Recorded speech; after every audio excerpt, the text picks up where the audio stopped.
I am Marielle, 33 years old, and I watched Brianna's face contort in horror as her husband Caleb collapsed at our family dinner. The drug she had quietly slipped into what she thought was my glass of sparkling cider, now mistakenly in his hands, worked terrifyingly fast. I never imagined my pharmacology degree would one day become the weapon I used to expose my own sister. People say blood is thicker than water, but sometimes blood is the poison.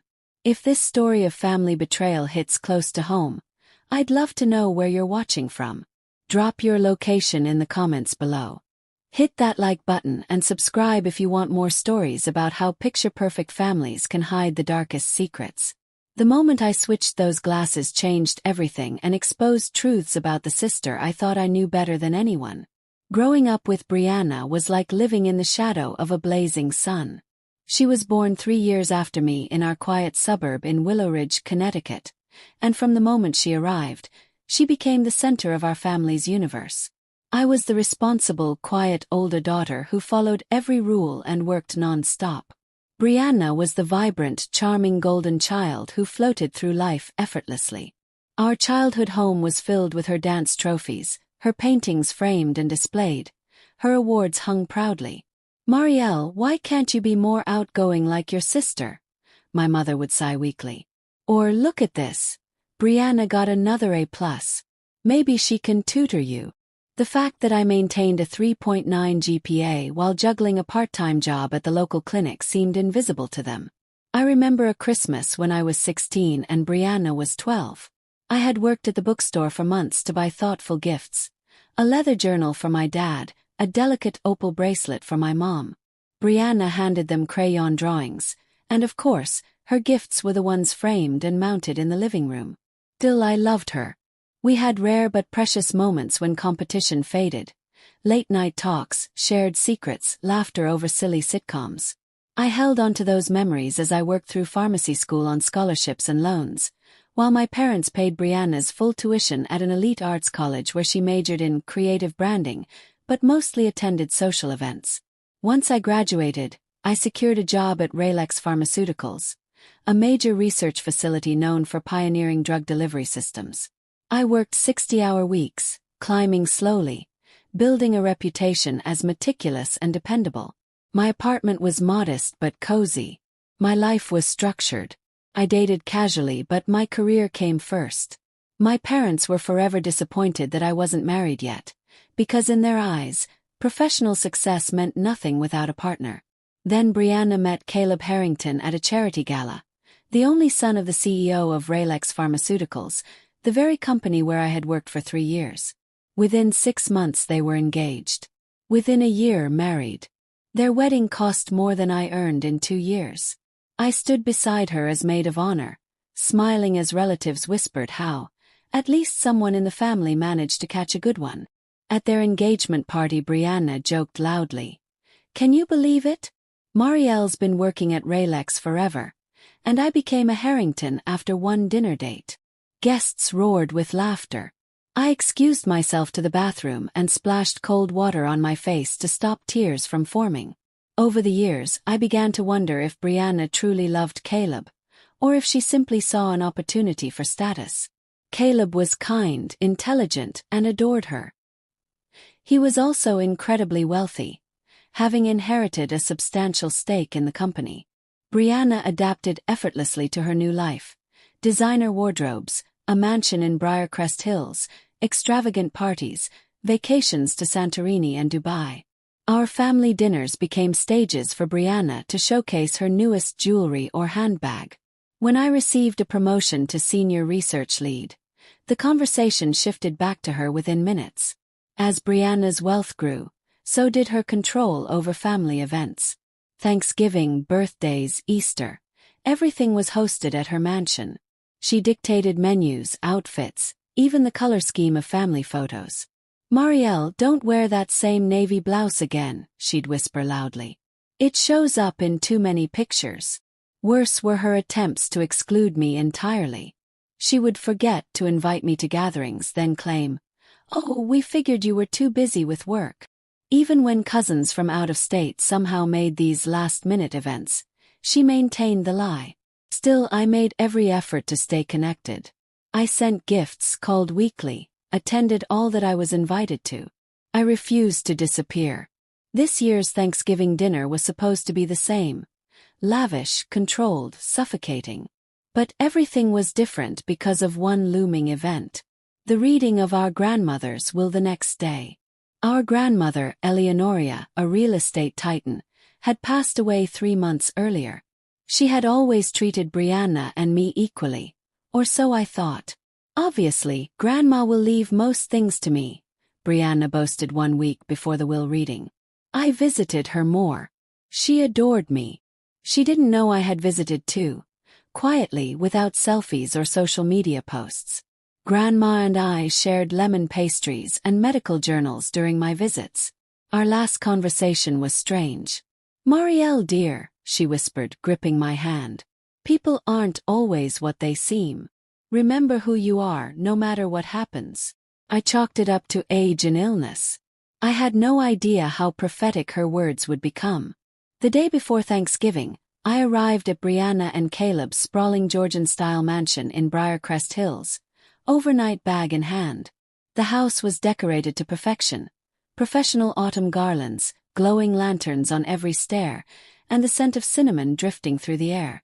Brianna greeted me with an air kiss, making sure not to smudge her flawless makeup. Marielle, you're early, she said, as though it were a crime. The guest rooms aren't fully prepared. I can wait, I replied calmly. Need help with dinner prep? She laughed as if I had said something absurd. Darling, the caterers do all of that. Just relax in the library. I settled into their beautiful library with floor-to-ceiling walnut shelves. But an hour later, I overheard Brianna in the adjacent room. Her voice sharp and hushed. No, that's not good enough, she snapped. The reading is tomorrow, and I need to know exactly what's in it. You're my lawyer. Figure it out. I don't care if it's unusual. Just make sure nothing unexpected happens. And finalize the contingency plans. She ended the call abruptly, storming past the doorway. I quickly pretended to read. Her expression was flushed, strained, desperate. By evening the family arrived. My parents, aunts, uncles, cousins. Brianna slipped into perfect hostess mode, but I noticed her steady drinking, how many times she refilled her champagne flute. During dinner, Caleb mentioned something that startled everyone, especially Brianna. Did I tell you all that Grandma Eleonoria stopped by our office last month? He said casually as he passed the maple-roasted carrots. She visited one of Marielle's labs. Said she was proud to have a scientist in the family. My mother blinked. I didn't think she was still traveling during her final months.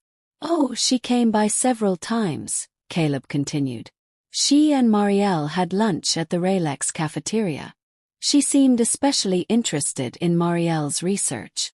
Brianna's knuckles whitened around her wineglass. Speaking of travel, she interjected loudly, Caleb and I are planning a spring trip to Santorini. But Caleb wasn't done. Grandma mentioned she was concerned about some financial advice she got from Brianna. He added, oblivious to the tension. Something about high-risk investments. Brianna let out a brittle laugh. Oh, Caleb, you misunderstood. More wine.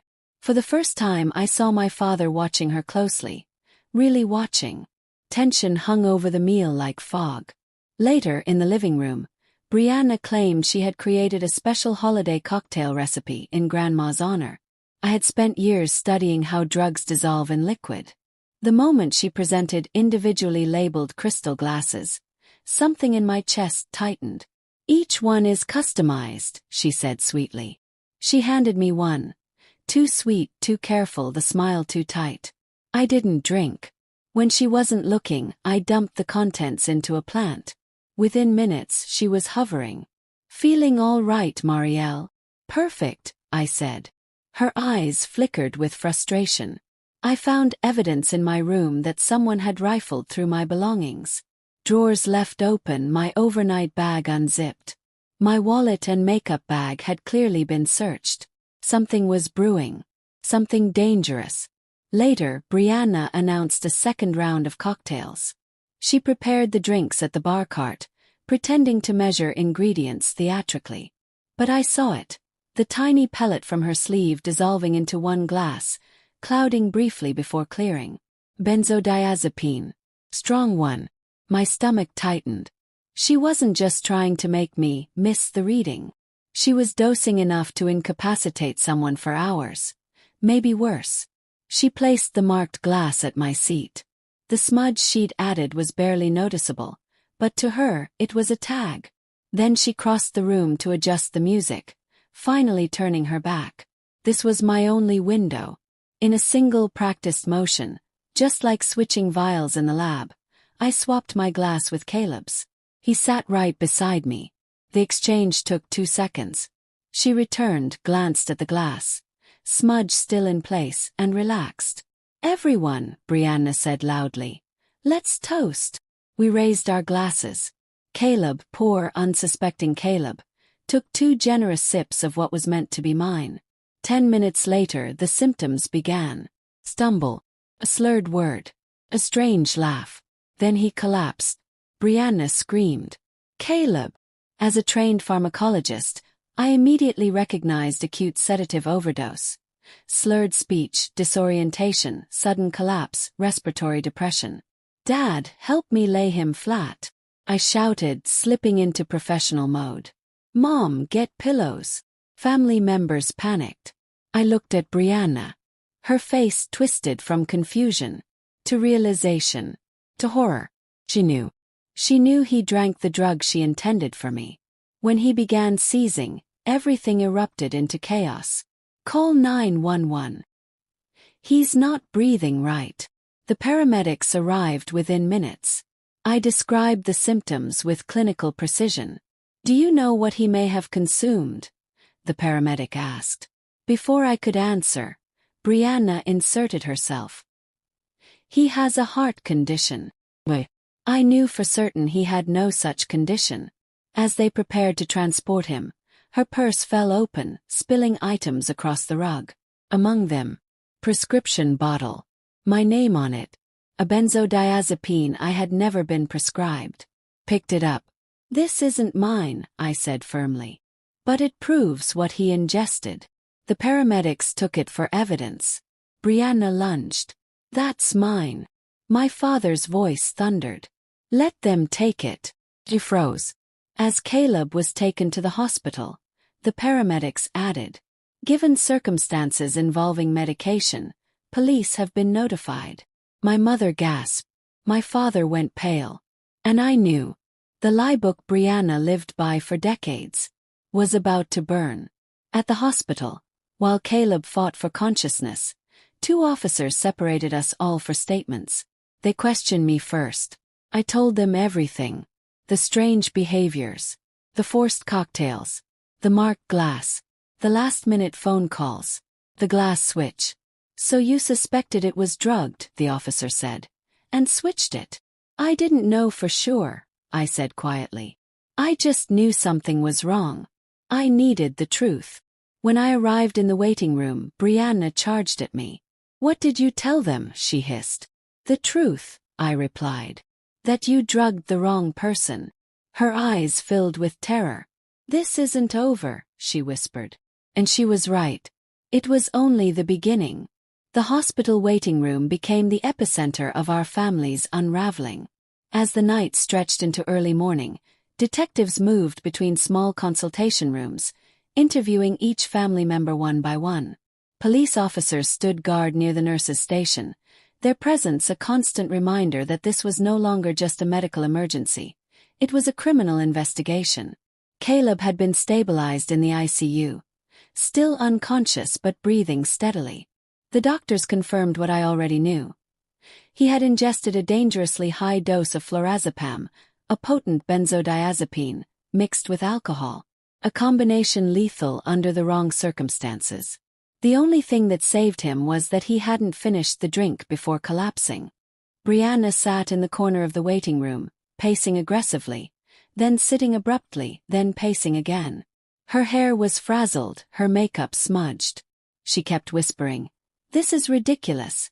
This is blown out of proportion, they're overreacting, as if she could convince reality to align with her wishes. Her lawyer, summoned after midnight, arrived but wasn't able to do much other than hold his forehead and sigh at every new detail revealed. My parents looked devastated. My mother had her face buried in a tissue, while my father sat rigidly, staring into nothing, occasionally shaking his head as if refusing to accept what was unfolding. Detective Rivera, the lead investigator, asked to speak with me again. We sat in a small family consultation room.